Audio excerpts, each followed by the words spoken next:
Special thanks to my Patreon patrons, Noble Tier and Larking Tier.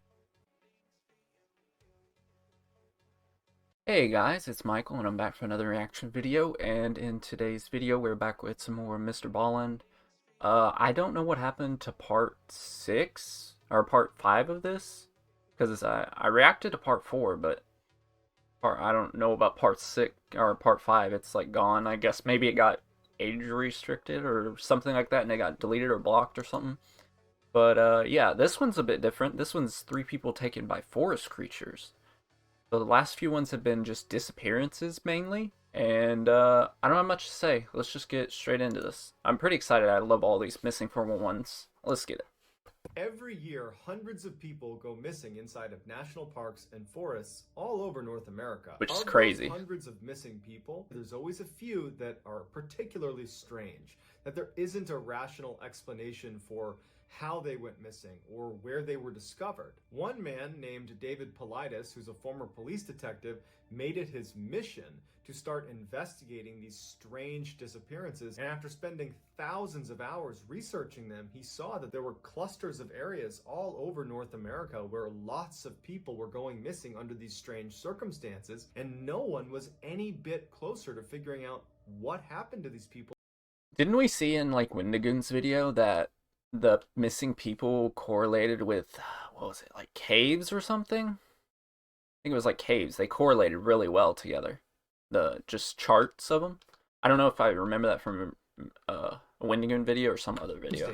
And no one was any bit closer to figuring out what happened to these people or why. David Paulides began compiling what he was finding about all these strange cases and putting them into a book series that he calls Missing 411. I went out and purchased all of them. Oh, that's so 9 cool. Books. That's probably I'm actually really totally cool. Fascinated by the Missing 411 phenomenon, and I want to continue to read through all of the research that he's done and find some very interesting cases that I can share with you all on my YouTube channel. Today, I'm going to focus on 3 stories that all come out of Colorado, and in each story, it's as if someone or something literally picked these people up and moved them great distances to places that they would not have been able to access on their own. But before we get into today's Missing 411 stories, if you're a fan of Missing 411 or just everything strange, dark, and mysterious, then you've come to the right channel, because that's all I post about, and I upload 3, 4, even 5 times every week. So if that's of interest to you, I would encourage you to sneak into the like button's home and replace all of their family photos with pictures of Steve Buscemi. Also, please subscribe to my channel and turn on all notifications so you don't miss any of my weekly uploads. Is that a name? I'll wait for him to say it.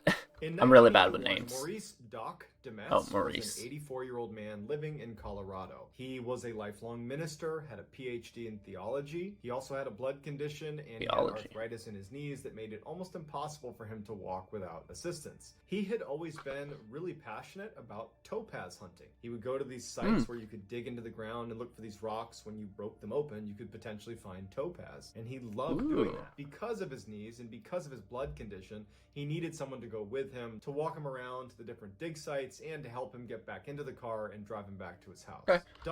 So, like I usually do with any of kind of MrBallen's videos, I always just say if the situation I would put myself in, would I do this? And so far, like, if my interest was topaz hunting, yeah, I probably would. I mean, nothing real dangerous, and he's doing the smart thing. He brings someone with him, which is what you should always do if you're going anywhere, like camping or otherwise. You should always bring at least a person with you, and that'll always, help in the end if anything happens. Doc had a friend named David McSherry. He wound up being the primary guy that would go with Doc anytime he went topaz hunting. On April 29th, 1981, Doc decides he wants to go topaz hunting. So he calls up David, and they load up David's car, and they head off to Pike National Forest. Okay. Which is a spot they had gone many times before, and they had this one area that they used to love going in particular called Devil's Head. Locals in the area claimed that that spot was actually haunted by evil spirits. But to Doc and to David, there was no indication that they bought into any of that, and they went there all the time. When they got there on April 29th at 10 a.m., they got out, they went to their favorite dig sites. David actually walked Doc down this hill to this one little clearing. Doc had a backpack with him full of the tools he used to dig out the different rocks.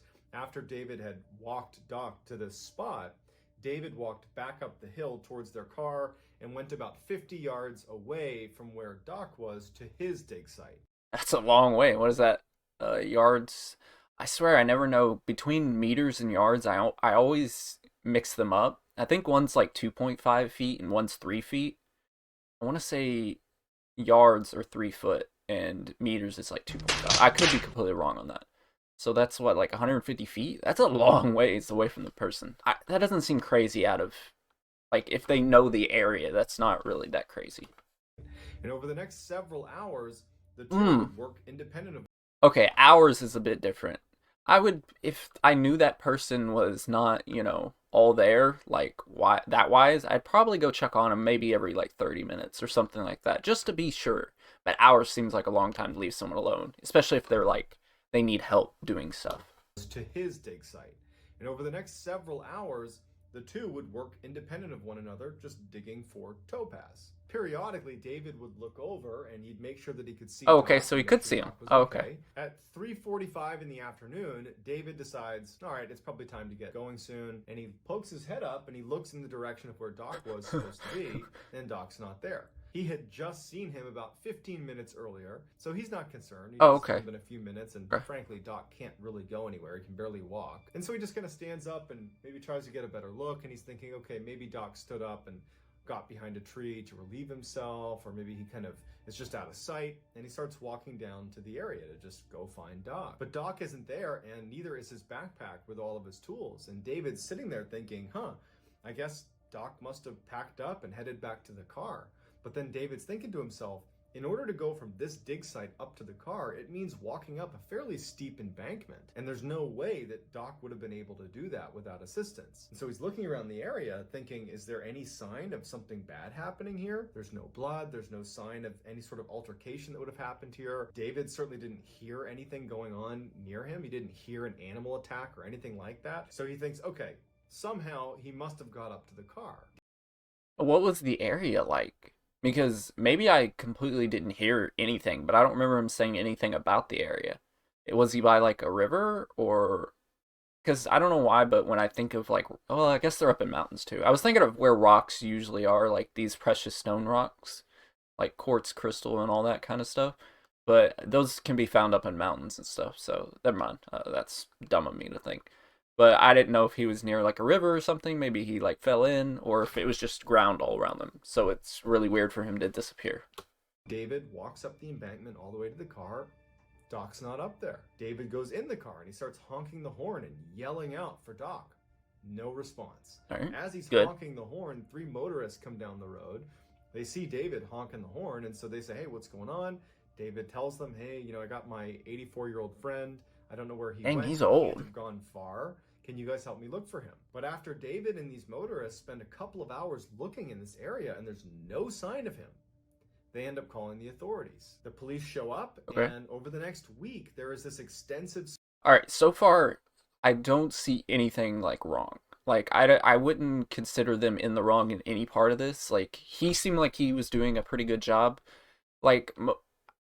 something could be said. Maybe he could have called the authorities as soon as he saw his friend was disappearing, but most people wouldn't do that. They'd be like, I'm not going to bother the authorities over this. Let me look for him for a minute. I'll probably find him.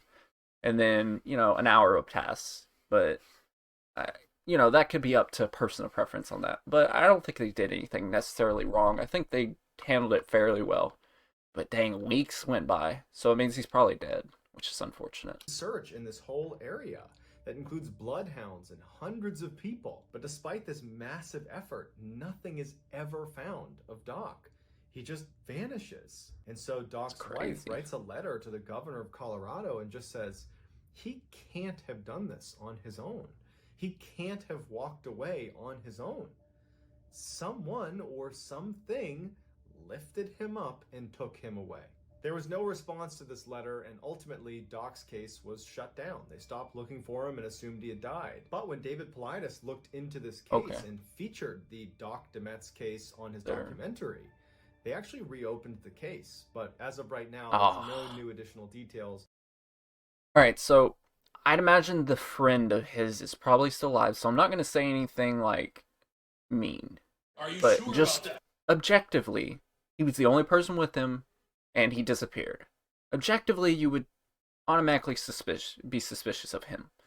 I don't know their dynamic. Apparently, they're very good friends because, I mean, he went with him everywhere. So it's like, that's the only logical explanation aside from, this creature coming and grabbing it or another person. But you'd think you would hear that at that point. That's the only logical explanation. But I don't want to say that, obviously, because I assume the person's still alive. I don't want to, like, put that on someone, especially if they, you know, definitely didn't do it, or if they did do it, then I'm not going to take that chance on that. So hopefully he didn't do it. It was some weird freak accident. But yeah. About the whereabouts of Dr. Metz. To this day, we don't know what happened to him. Jim. In 2014, Jim McGrogan was a 39-year-old medical doctor who was living in Indiana with his wife and his 2 kids. He was widely regarded as a very loving husband and devoted father, and everybody seemed to just love this guy.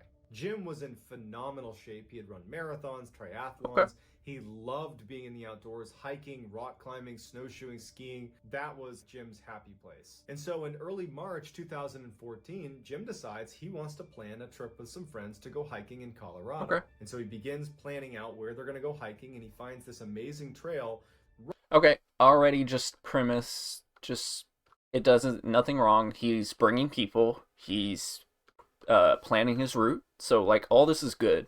So I don't have any issues so far. Right opposite the very famous Vail Ski Resort. Even though Jim was very competent in the outdoors, he would take a survival class and an avalanche preparedness class before he left for Colorado, just to show his wife that he wasn't taking any chances, that he would be well prepared in case the worst were to happen on this trip. About 2 weeks later, he's in Colorado and he heads to a ski shop where he rents a split snowboard as well as loads up on all the supplies that you might need for being in the outdoors. Early the next day, Jim and his friends arrived at the trailhead. Jim, in his backpack, had his cell phone. He also had an extra cell phone battery. He had a great GPS. In addition, he had loads of food and water. He had his split snowboard. He has his avalanche beacon. He's got extra clothing. I mean, this guy is well outfitted. Yeah, seems like so they started almost. Some would say maybe over-prepared, but I mean, you'd rather be over-prepared than under. So actually, no, he's not over-prepared. He seems like he has essentials, essentially. Because the avalanche thing, I probably would get that if, like, people say, hey, there's avalanches, you might need this equipment. So, yeah, he's not over-prepared. Maybe just the extra battery is a little over-prepared. That's about it. And by 10 a.m. that morning, the rest of the group is feeling tired and wants to take a break. Jim doesn't want to take a break. He's in amazing shape and he wants to keep going. So he says, hey guys, I'm going to walk just a little bit farther up and I'll meet you at our next planned stop. All right. Automatically, nope. This is where I assume where he goes wrong. Yeah, don't separate from your group. Just stay with your group. It's better to be with more people. If you all get lost, it's a lot better than one person getting lost. Because at least if you're all lost, you can stick together. You could create scenarios to make it easier for people to see you, And just in general, it's easier to see people when there's more in a group than one lone person. So, yeah, I don't like this choice he makes. No one bats an eye because Jim is like this total stud. He knows what he's doing. And they're like, all right, go ahead. We'll see you up there. Once the group is well rested, they stand back up and they keep walking. They get to that first stop and Jim's not there. They think, okay, we were sitting there for a little while. I'm sure he just went to the next planned stop because they had planned stops all along the route. The trail they were on, because it had snowed significantly that winter and lots of people had been on this trail, the trail itself was totally packed down to the dirt. So okay, so to identify this trail. Okay. Anywhere there wasn't trail was covered in snow. And so if you were walking this trail, it would be really easy to stay on it. Also, if you were to deviate from the trail, you would notice. Walking away, it would be really obvious because people would see your footprints leaving the trail. But as Jim's friends are making their way up this trail and not seeing Jim at each of these subsequent stops, they don't see any footprints. Oh, wait. So they've been going through multiple stops? Okay, so they said he has a cell phone. I would have called him. I just don't know if he'd have service, but why would you... I don't know. I think I would call him after the first one. Let's say they don't have service. Okay, if they don't have service, then yeah, I probably would continue. Because I'd be like, okay, maybe he was like, didn't want to wait any longer. He's like, I'll finish this without them. Which is crazy, but interesting. Prince leaving the trail. So they just figure he must have gone all the way to the end. He's just way ahead of us. But by 5 p.m., when they made it all the way up to the top where they planned on stopping and turning around, Jim wasn't there, and they hadn't passed him Oh. on the way up, and they hadn't seen any footprints or any ski tracks or anything to indicate that someone had left the path. And so, very worried about Jim, they called the authorities. Over the next 5 days, a massive search is launched in this area, including 3 helicopters that scoured an 18-mile square radius. They had scent sniffing dogs out there. They had all these very experienced mountaineers combing the area, but they couldn't find any sign of him. And again, So isn't it the thing where, like, I don't remember if this is a part of the show. You know that show First 48? Is it something to do with just crimes, or is it about people going missing?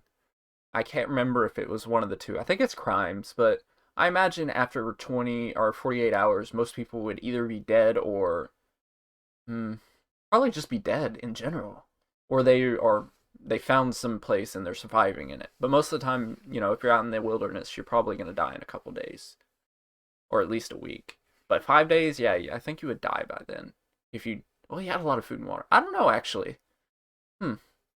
Yeah, let me retract that. Never mind. All these very experienced mountaineers combing the area, but they couldn't find any sign of him. And again, because of all the snow outside of that trail they were on, the helicopter just searched up and down that trail looking for indications that someone had left the trail, looking for those footprints or ski tracks just off that trail they were on, and there weren't any. There was no sign that anyone had left the trail at any point. Yet Jim was gone. The authorities, friends, family, everybody's baffled. But they're thinking to themselves, Jim's a really competent Oh, wait. He has a working GPS, and they checked their cell phones. That whole area they were in, they had cell phone reception. Okay, so that answers one of my questions. Why didn't they call him at the first stop where he said he would be? So that was unless they did, but it doesn't say in the story. So that's some negligence on their part. They should have been calling him at the place that they said they were going to meet him. They said they were going to meet at the next stop. You call him there. You don't wait for 4 more stops and still don't call him, apparently. Or I don't know what happened there, because it doesn't say. I'll give a bit of a doubt and say they called him, but we don't know for sure. The other thing is also where they said they were going to stop. Do you think he just continued? So he continued on, if there was a trail. I don't know if there is. This is all speculation. So he may have continued on the trail, and that's the reason why you don't see any deviation, because he continued straight. But I don't know. So they're thinking to themselves, we don't know what's going on, but I'm sure he's going to turn up at some point. 20 days after Jim went missing, his body is discovered by 2 hikers 7 kilometers away from the trail he had been on when he went missing. He had died from significant head trauma as well as a broken femur. It looked like he had fallen from a really great height, but it wasn't entirely clear where he had actually fallen from. He was found with just leggings and a shirt on, no jacket, and no boots, and his boots were nowhere to be found. His backpack was next to him, and inside of it was his GPS that worked and his cell phone that worked. He even had an extra battery for his cell phone. Yet at no point had he tried to use his cell phone over the duration of the time he had been out there. Or He answer also it? had lots of food and water and additional clothing. He had a tent, but it looked like none of it had been touched since he packed it originally. And then strangest of all is there were no footprints or ski tracks leading up to either where he was or any of the surrounding areas. There were no tracks to show how he actually got So it's like where he was. dropped. It's as if he had been lifted off the trail 7 kilometers away and dropped where he was. When the exact location of where he was found was communicated back to the authorities, the helicopter pilots who had been involved in that initial 5-day search said that we looked at that area multiple times and he wasn't there. So at some point after those 5 days, Jim had found a way to land 7 kilometers away in this random place where there's no footprints that lead to it, no tracks, no anything. We know he had a working cell phone and a working GPS, and we know that he didn't make it to this spot where he ultimately was found in the first 5 days. So at a minimum, what was he doing in those first 5 days? Why wasn't he using his cell phone to communicate what was going on? Why wasn't he using his GPS to get back to safety? Why didn't he use the supplies in his backpack to save his life? Why did he take his boots off? And then how did he wind up in the location he was in? Because there was no tracks that would have led to that spot. Okay, the tracks thing is not like a big deal. Like, I mean, it obviously snows there, so it could have snowed over his tracks. Uh, in the initial stage, though, if like a helicopter went by and his tracks weren't there, I mean, I don't know about that. That part's super weird. Yeah, nothing makes sense for that. Nothing at all, actually. Like he obviously like he had to have fell from somewhere because that's what the injury sustained. So was there no cliff nearby? I assume not. So maybe he broke his legs and then crawled, and then it snowed and covered up the tracks. It's my only guess. I don't know. That's super weird. You would think he would, obviously try his cell phone since there's cell reception. So I don't know. There was some kind of like psychotic break or something. Something happened to his mind that where he wasn't thinking straight. But yeah, let's continue with this next one.